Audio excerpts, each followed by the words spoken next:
자, 우리 함께 옆에 계신 분과 이렇게 인사하겠습니다. 참 잘 오셨습니다. 네, 많은 은혜 받으시기 바랍니다. 네, 오늘도 우리 수요 예배 나오신 여러분 주의 이름으로 환영하고 축복합니다. 오늘 말씀 통해서 함께 은혜 나누도록 하겠습니다. 우리 기독교는요, 우리 물과 관계가 많이 있습니다. 아시다시피 물은 우리 다 아잖아요. 씻는 그런 데 사용되는 것이 물이지 않습니까? 그래서 이런 물 이야기가 성경에 많이 나오고 또 물을 아주 중요한 종교적 상징으로 또 이렇게 많이 사용을 했습니다. 율법을 중시하는 유대인들은 어디 밖에만 나갔다가 들어오면 손발을 씻는 정결례를 행했습니다. 자, 그리고 넌센스 퀴즈. 신약 성경에서 물을 제일 많이 낭비한 사람이 누구겠습니까? 수도세를 제일 많이 내야 될 사람, 물을 제일 많이 사용한 사람? 아직 감이 안 오십니까? 세례 요한입니다. 세례 요한. 그죠? 아시겠죠? 회개 운동, 물세례 운동을 세례 요한이 이끌었잖아요. 그러니까 유대인들이 날마다 구름처럼 몰려왔고 그 많은 사람들에게 물로 세례를 주었으니까 얼마나 물을 많이 썼습니까? 죄를 씻는 그런 상징적 의미로 물을 아주 중요하게 사용했던 것이죠. 이것이 또 우리 오늘날의 우리 기독교의 세례 예식으로까지 그렇게 발전이 됐습니다. 뿐만 아니라 우리 예수님도 물로 우리 중요한 상징적인 장면을 보여주셨습니다. 그게 뭘까요? 요한복음에 나옵니다. 제자들의 발을 씻어주시는 세족식을 우리 예수님이 보여주셨습니다. 그래서 요즘 보면 뭐 교회랑 관계없는데도 세족식 많이 하더라고요. 그냥 회사에서도 하고. 이게 우리 예수님이 원조이십니다. 이렇게 예수님도 물을 잘 사용하셔서 자기 낮춤과 섬김의 의미를 몸소 이렇게 보여주셨습니다. 그리고 점점 더 이 신약 성경에서 물의 의미가 중요해졌습니다. 예수 그리스도의 죽음과 부활을 거치면서 이 물은 죄 용서와 회개 그리고 영생을 가능케 하는 생명수의 개념으로 또 이렇게 발전을 했습니다. 그러니까 성경에서 물은 그냥 H2O가 아닌 거예요. 그렇죠? 과학자들에게 물은 H2O겠지만 성경에서 그렇지 않습니다. 죄 씻음 받은 자와 그렇지 않은 자를 구별하고 정결한 자와 부정한 자를 이렇게 명확하게 구별해주는 그런 역할을 하는 것이 물이었습니다. 자, 이런 물의 의미를 먼저 염두에 두시고 오늘은 성막에 들어가서 이 번제단 다음으로 물두멍이라는 것을 살펴보도록 하겠습니다. 자, 이제 이 물두멍이야말로 다음 장면이죠. 정말 많은 물을 담고 있는 큰 그릇이었습니다. 큰 그릇과 그리고 그 옆에 이렇게 밑에 받치는 받침대 이렇게 구성되어 있었습니다. 이 많은 물을 어디에 사용할까요? 당연히 좋은 데 사용합니다. 이 귀한 물을 허투루 낭비하지는 않았습니다. 이 물두멍은요, 히브리어로 키요르라고 했습니다. 이 글자가 좀 히브리어가 좀 깨졌네요. 그죠? 폰트가 안 맞아서. 키요르라고 하는데요. 이 물두멍 모양을 보시면 보다시피 많은 물을 담는 큰 세숫대야 혹은 욕조라고 생각하시면 됩니다. 그래서 성막에서 봉사하시는 제사장의 수족을 깨끗이 씻기 위한 그런 용도. 이게 물두멍입니다. 이 물두멍은 노스로 만들었습니다. 출애굽 이후 계속 광야 생활 중에 있었던 이스라엘 백성들에게 이 노시 충분했을까요? 노스를 구하기도, 노스를 모으기도 아마 쉽지 않았을 겁니다. 그런데 그런 상황에서도 노스를 조금씩 가지고 있던 사람들이 있었으니 바로 이스라엘 여성들이었습니다. 이들이 가진 노스는 바로 거울이에요, 거울. 오래도록 애굽에서 노예 생활했지만 그래도 여성이잖아요. 그죠? 그래도 여성이라면 거울을 포기할 수는 없는 거예요. 여인의 생명과도 같은 게 뭐예요? 이렇게 이쁘게 꾸미고 화장하는 거죠. 그 화장하는 데 있어서 필수품이 바로 이 노스로 만든 거울이었던 것입니다. 우리 여성들은 다 공감하시죠? 누구나 이쁘게 보이기를 원하시지 않습니까? 아름답게 보여야 되지 않습니까? 문명사회에 사는 여성은 물론이고 이 정말 정글과 밀림 속에 사는 원시부족 여성들도 몸에 칠을 하고 막 이쁘게 장신구 걸치기를 좋아합니다. 그래서 목이 길어야 미인이라고 생각했던 이 태국의 카렌족, 보십시오. 목에다가 목걸이를 이렇게 어릴 때부터 쫙 해가지고 목을 굉장히 길게, 이게 미인이라고 그렇게 했죠. 또 에티오피아의 수르마라는 족이 있어요. 이 족들은 또 입술이 커야 미인이라는 그 사회적 통념이 있어가지고 어릴 때부터 입술을 최대한 늘리려고 이 나무를 깎아서 이렇게 막 끼우고 막 늘리고 그렇게 살고 그럽니다. 우리 한국 여성들은 또 얼마나 이뻐지려고 합니까? 그 노력은 정말 눈물겹습니다. 그래서 온 세상에 이 성형 문화를 주도하는 그 거리가 바로 이 가까운 강남에 있고 그러지 않습니까? 이스라엘 여성들도 말할 거 없습니다. 아무리 거친 광야 생활해도 정말 이쁘게 보이고 싶고 또 무슨 행사가 있을 때마다 정말 꽃단장을 하려고 했습니다. 이렇게 미를 추구하는 데 있어서 필수품이 거울입니다. 원래 거울이라는 것은 이 육체의 영광을 위한 도구, 그리고 자기 만족과 기쁨을 위한 그런 도구, 그런 상징입니다. 그래서 옛날부터 이 거울은 인간의 허영과 교만을 상징했습니다. 지금도 보시면 여성들은 끊임없이 거울에 자신을 다 비춰보잖아요. 심지어 그것도 모자라서 길 가다가도 틈만 나면 쇼 윈도우에 그냥 자기를 계속 비춰보고 그러잖아요. 또 수시로 핸드백에서 거울을 꺼내서 머리를 매만지고 화장을 고치고 그러잖아요. 근데 요즘은 또 여성뿐만이 아닙니다. 우리 남자들도 요즘은 거울을 정말 부지런히 들여다봅니다. 저도 옛날 그런 경험이 있었습니다. 저의 소시적 얘기입니다. 잘 나가던 청년 시절에 한참 헬스클럽에서 몸매를 가꾸던 시절이었습니다. 그래서 이 교회 청년들과 함께 해수욕장에서 물놀이를 했어요. 그리고 물놀이 다 마치고 이제 끝내고 돌아오는데 바닷가에 보시면 뭐 카페, 횟집, 레스토랑 이런 거 많이 있잖아요. 그죠? 그러니까 물놀이 하면서 나오면서 어느 레스토랑 바깥 유리에 잘 비치더라고요. 그래서 저의 벗은 몸매를 막 이리저리 비춰봤습니다.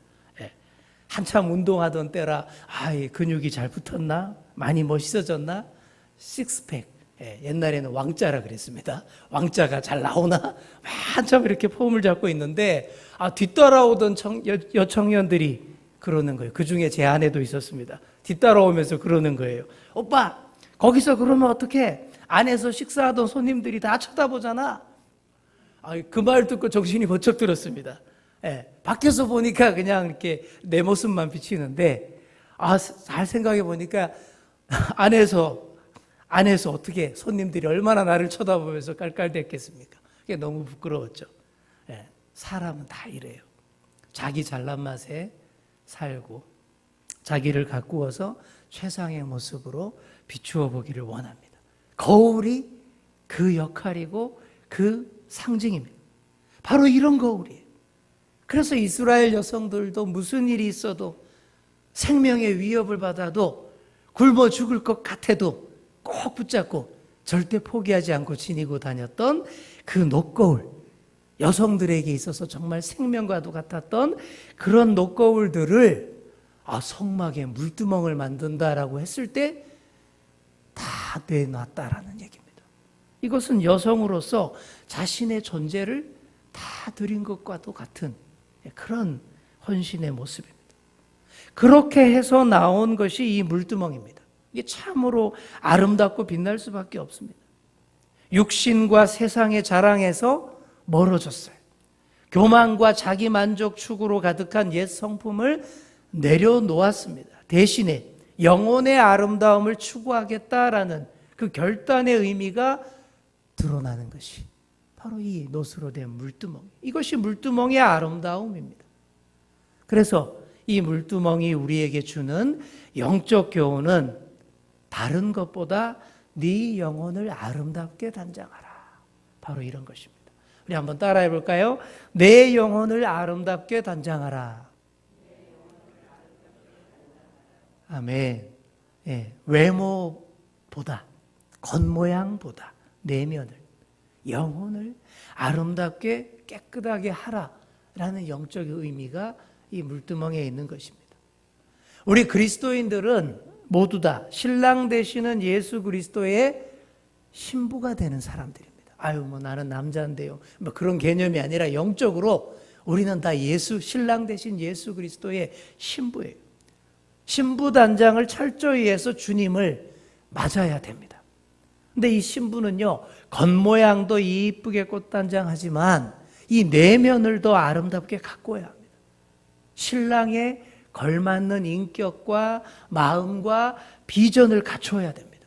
그래야 신랑과 잘 살 수가 있는 거예요. 그래야 신랑과 대화가 잘 통하고 진정한 사랑을 나눌 수 있습니다. 이런 내면의 단장을 소홀히 하니까 이게 신랑과 신부가 잘 안 어울리는 거예요. 뭐 우리 일반적인 연애도 그렇지 않습니까? 연애할 때는 다 좋을 줄 알고 결혼했는데 알고 보니까 너무 안 맞는 거예요. 안 맞아도 맞출 수 있어야 하는데 못 맞추는 거예요. 그러니까 참 불행하게 살게 되는 것이죠. 사람은 인격과 성품이 제일 중요합니다. 영혼이 아름다워야 됩니다. 그 단장을 잘 하시는 그런 여러분 다 되시기 바랍니다. 신랑과 신부가 어울릴 수 있는 마음의 단장, 내면의 단장이 우리 그리스도인들에게 진짜 중요한데 그게 안 되면 제 아무리 꽃미남 꽃미녀라 해도 선남 선녀라 해도 어울릴 수가 없는 거예요. 예전에는 교회가 사회를 걱정했습니다.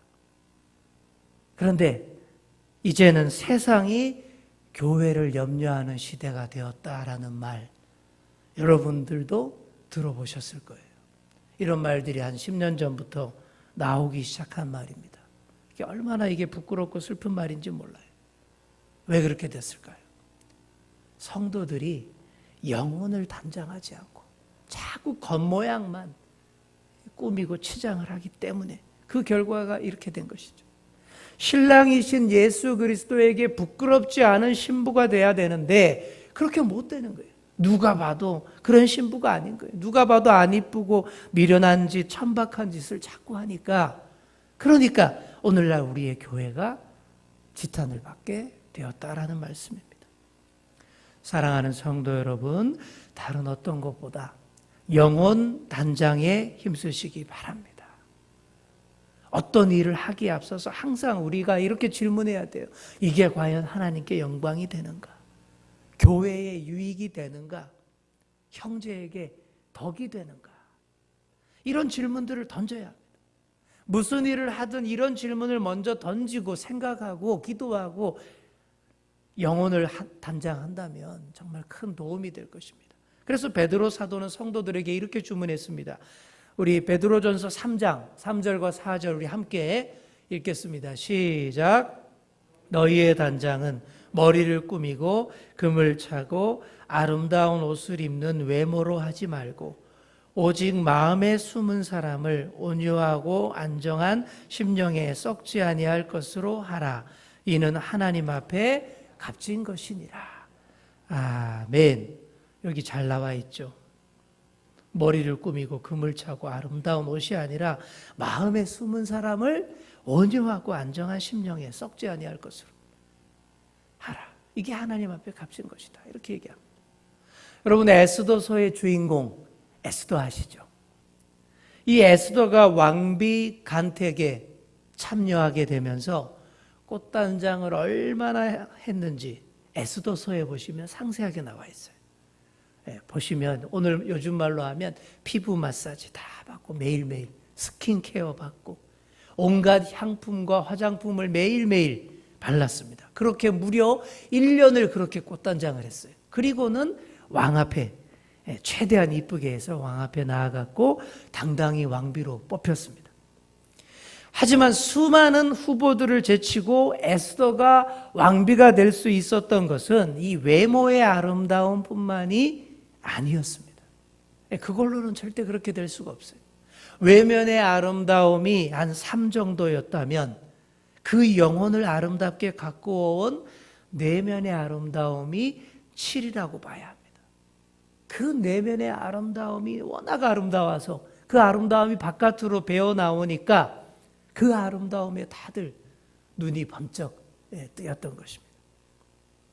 오늘 우리가 물두멍을 묵상하면서 소중한 녹거울을 바친 우리 여인들의 그 아름다움에 주목하시기 바랍니다.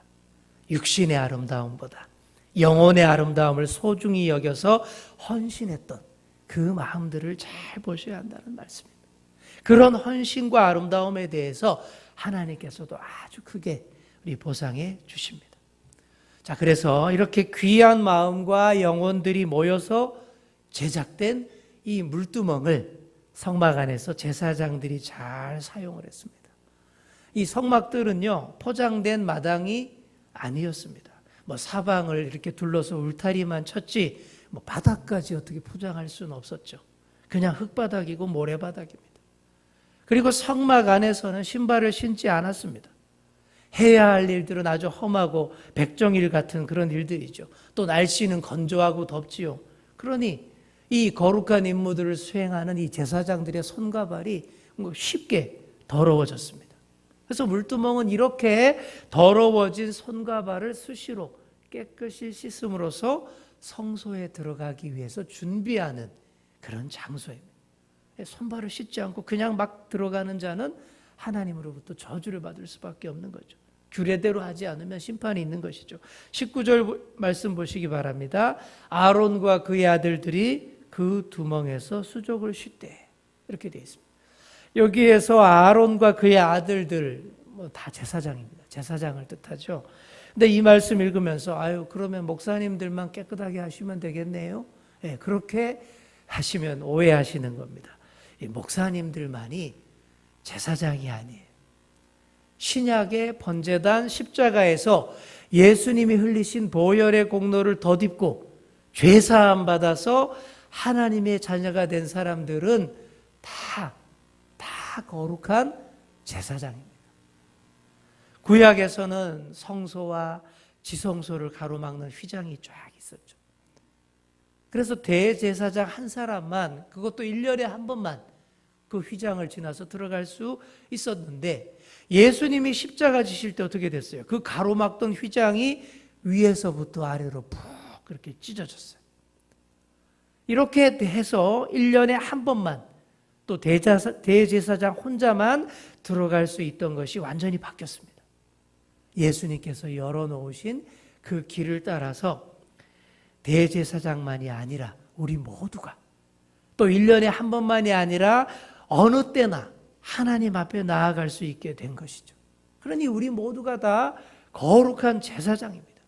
모두들 제사장 자격으로 하나님 앞에 당당히 나아갈 수 있게 된 것이죠. 하지만 조심해야 할 것이 있습니다. 날마다 이 물두멍에서 손과 발을 씻어야 합니다. 우리가 예수님의 십자가를 통해서 죄 씻음 받고 거듭났고 하나님의 자녀가 됐고 거룩한 제사장이 됐지만, 그래도 여전히 우리가 더러운 세상, 죄악된 세상에서 살기 때문에 이 더러움이 늘 묻을 수밖에 없기 때문입니다. 그래서 성결을 유지하기 위해서 수시로 손과 발을 씻도록 한 것이 물두멍입니다. 이 물두멍에서 우리가 몸으로 지은 죄들을 다 씻어야 됩니다. 또 우리 입으로 지은 죄들을 씻어야 합니다. 주님을 위해 물질과 시간을 잘 사용하지 못했던 죄, 또 이스라엘 여인들이 자신의 소중한 녹거울을 다 바쳤던 것처럼 우리의 헌신을 드리지 못했던 그런 죄, 이 물두멍에서 다 씻어야 하는 것이죠. 이렇게 더러운 죄악들을 물두멍에서 씻어낼 때에 마음과 영혼이 깨끗해질 수 있습니다. 청결한 자 될 수 있습니다. 그렇게 하나님께 더 가까이 다가가게 되고 하나님을 보게 되는 것이죠. 그래서 팔복 중에 우리 지난주에 함께 묵상했죠. 팔복 중에 6번째 복이 바로 이런 거예요. 마음이 청결한 자가 복이 있나니 그들이 어떻게 해요? 하나님을 볼 것이며 라고 했습니다.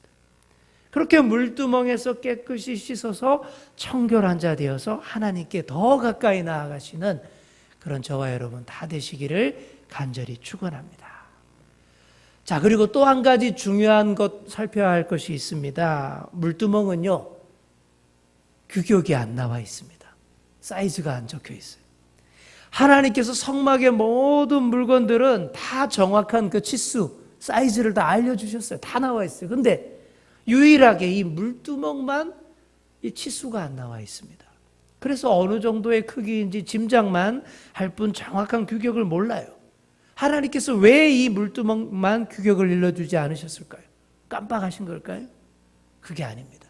여기에 영적 비밀이 있습니다.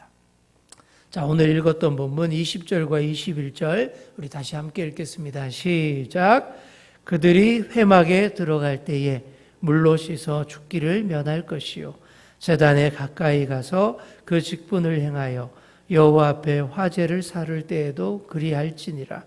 이와 같이 그들이 그 수족을 씻어 죽기를 면할지니 이는 그와 그의 자손이 대대로 영원히 지킬 규례니라. 아멘. 자, 이 말씀에서 강조하는 건 그거예요.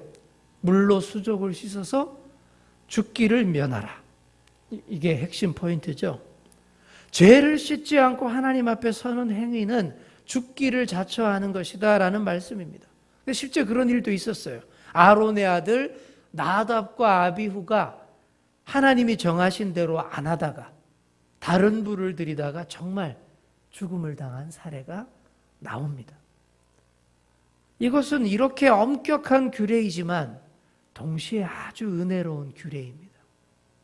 아무리 죄 많은 죄인이라도 번제단에서 죄를 고한 후에 물두멍에서 손과 발을 씻기만 하면 그 횟수가 얼마나 되든지 또 용서하고 또 용서하시는 은혜가 있다라는 말씀입니다. 이것이 바로 무제한적인 하나님의 은혜라고 하는 것입니다. 무제한적인 하나님의 사랑과 은혜를 보여주기 위해서 그래서 물두멍은 치수가 없고 규격이 안 나와 있는 거예요. 그럼 어떻게 해야 돼요? 될 수 있으면 가능한 대로 크게 만드는 게 좋은 거예요. 크게. 될 수 있는 대로 크게 만들어서 더 될 수 있는 대로 더 많은 물을 담는 것. 바로 이런 의미가 있는 것이죠. 이 커다란 물두멍 앞에 나와보면요. 그 녹과 그 담긴 물에 이 전신이 다 비쳐 보였을 겁니다. 원래 물두멍도 이 여인들의 거울을 모아서 만든 것이지 않습니까? 그렇게 모여서 사실 큰 전신 거울이 된 거예요. 그림에는 별로 안 커 보이는데 저보고 만들려고 그랬으면 엄청 크게 그냥 진짜 전신 거울이 되게 그릇 자체에 내 모습이 다 보이게 그렇게 만들었을 거예요. 그렇게 전신을 다 비춰보면서 나에게 더러운 데가 어디 있는지 꼼꼼히 살펴보고 또 그 부분들을 아주 이렇게 깨끗하게 씻었을 겁니다. 세상에서는 죄를 지으면 낙인을 찍습니다. 죄 지은 횟수에 따라 전과 표시가 올라가요. 빨간 줄이 그어지고 사회에서 매장됩니다. 또 우리도 아이들이 잘못하면 어떻게 얘기합니까? 너 또 한 번만 잘못하면 그때는 용서 없다. 그래, 내가 3번까지만 용서한다. 다음에는 국물도 없다. 계속 이렇게 얘기하죠. 이게 무슨 얘기입니까? 엄밀히 말해서 이건 용서가 아니라 두고 보는 거예요. 벼르는 겁니다. 그러나 예수님은 진짜 용서를 말씀하십니다. 예수님은 7번까지 용서할까요? 라고 베드로가 질문했을 때 뭐라고 하십니까? 70번씩 7번이라도 용서하라. 이게 뭔 말이에요? 끝까지 용서하라. 라는 그런 뜻입니다. 세상은 절대로 끝까지 용서 못합니다. 그러나 하나님은 하십니다. 세상 사람들은 못합니다. 그러나 하나님의 자녀들은 할 수 있습니다. 왜 그럴까요? 우리가 그런 용서를 경험하면서 살고 있기 때문입니다. 제사장들이 하루에도 수십 번씩 손과 발을 씻지 않을 수 없었던 것처럼 우리도 매일매일 수많은 죄를 짓습니다. 혈기를 부리고 낙담하고 욕심 부리고 정욕을 따라 삽니다. 그러다가도 주님 앞에 나와서 물두멍이라는 큰 전신거울에 우리 자신을 비추어 보는 거예요. 말씀의 물두멍에 비추어 보고 기도의 물두멍에 비추어 보니까 아유, 왜 이렇게 더러워졌나, 이렇게 회개하게 되는 거예요. 또 씻어내게 되는 거예요. 근데 그럴 때마다 또 마귀가 이때다 하면서 조롱을 합니다. 아유, 너 같은 놈이 무슨 하나님 앞에 가까이 가냐? 여러분, 이런 말에 속으시면 안 되는 거예요. 물두멍의 크기는 제한이 없고 그 담긴 물도 제한이 없다라고 했습니다. 가득히 담겨서 영원히 마르지 않습니다. 하나님의 사랑이 이렇게 가득하고 다함이 없다라는 의미인 것이죠. 찬송가 가사대로 하늘을 두루마리 삼고 바다를 먹물 삼아도 다 기록할 수 없는 하나님의 크신 사랑, 바로 그 사랑 표현하고 상징하는 것입니다. 자, 이제 말씀을 정리해 봅니다. 오늘 물두멍에 대해서 깊이 묵상했습니다. 어떤 사람이든 아무리 흉악한 죄를 지은 사람이라 해도 하나님 앞에 나오기만 하면 이 물두멍에서 죄를 씻고 하나님을 만날 수 있습니다. 제한 없는 사랑의 하나님을 날마다 만나게 해주는 곳이 이렇게 되도록 크게 만든 이 물두멍이라는 사실, 여러분 꼭 기억하시기 바랍니다. 이 물두멍 전신거울에 날마다 여러분의 마음과 영혼을 이렇게 비춰보시고 그 담긴 불로 날마다 깨끗이 씻어서 신랑 되신 예수님 앞에 이쁘게 보이시는 그런 저와 여러분 다 되시기를 간절히 축원합니다. 우리 함께 찬송가 304장 찬송하시겠습니다.